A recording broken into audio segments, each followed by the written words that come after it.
Someone once said that traveling is the only thing you can buy that makes you richer. I believe the purpose behind this statement is that the experiences you gain while traveling are priceless. Over the past few years, I've spent a lot of time traveling and picking up on a lot of these experiences and tips that I'd like to share with you to hopefully make your next time in Europe a little bit smoother. First off, I'd like to talk about things to pack. Your passport's kind of one of the most things. You're not going to get very far without it.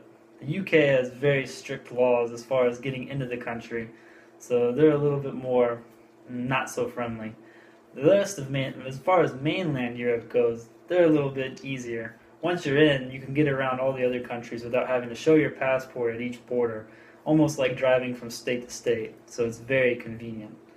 Currency is kind of another big thing to bring. England itself uses the pound as well as Scotland, but then Ireland and other parts of Europe use the euro. But then there's even other countries like Poland that use their own currency. Next, I'd like to talk to you about ways to get there. They offer a lot of good airline services, Ryanair being one of the bigger ones. They're very cheap, and depending on which days you fly, you can get some very good tickets. Recently, I bought tickets to Dublin, and for round trip tickets, it cost around $80, so it wasn't too bad. But I had to fly on a Wednesday and come back on a Saturday, so it was pretty good.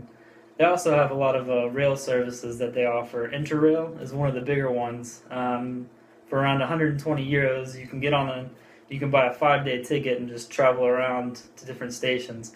It's not the bullet trains that you see on TV. It is a little bit of a slower service, but it does work very good. Next, I'd like to talk to you about some places you can go.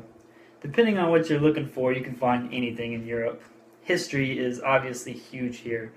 There's ancient Roman history that you can find anywhere in Rome, and also all over Europe, parts of Spain and parts of France, which is really nice.